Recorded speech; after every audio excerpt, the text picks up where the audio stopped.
होने वाले विधानसभा चुनाव में भाजपा कटिहार, मंझावा, फूलपुर और मिल्कीपुर सीट पर पिछड़े नेताओं को ही चुनाव लड़ाने पर गंभीरता से विचार कर रही है। दिल्ली में रविवार को केंद्रीय नेतृत्व के साथ हुई भाजपा की बैठक में कटिहार, मिल्कीपुर और मंझावा सीट को लेकर सबसे ज्यादा माथापच्ची हुई।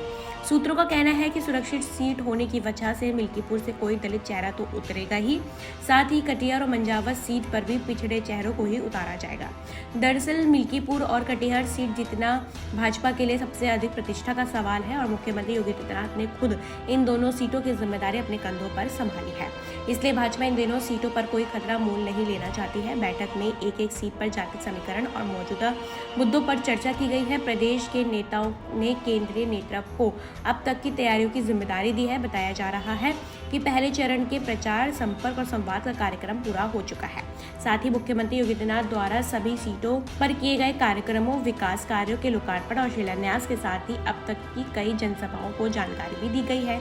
वहीं केंद्रीय नेतृत्व को 8 से 9 सीटें जीतने का भरोसा भी दिलाया गया है। बैठक में सपा और बसपा द्वारा उतारे गए उम्मीदवारों के लिहाजे से रणनीति तैयार करने पर भी चर्चा हुई है। खासकर उन सीटों पर चुनाव जीतने को लेकर अधिक प्रभावी तरीके से काम करने पर सहमति बनी है जिन पर सपा का कब्जा है।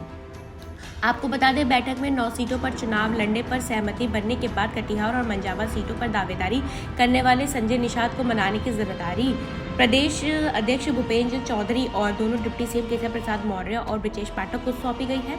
केंद्रीय गृह मंत्री अमित शाह ने तीनों नेताओं से संजय निषाद को समझाने के लिए कहा है। दरअसल इन सीटों पर निषाद पार्टी के अध्यक्ष संजय निषाद ने दावा कर रखा था।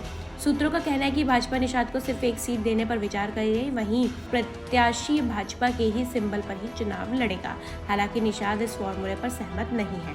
वहीं संजय निषाद का कहना है कि गठबंधन धर्म का पालन होना चाहिए। उन्होंने 2022 के चुनाव में कटिहार और मंझावा निषाद पार्टी को दी थी, तो इस बार क्यों नहीं। जबकि 2022 में मीरापुर जीतने की वजह से ये सीट फिर से रालोद के पास चली गई थी, तो उन्हें दोनों सीटें मिलनी चाहिए। उन्होंने कहा कि उनकी भाजपा के शीर्ष नेता से लगातार बात हो रही है, कोई हल जरूर निकाला जाएगा।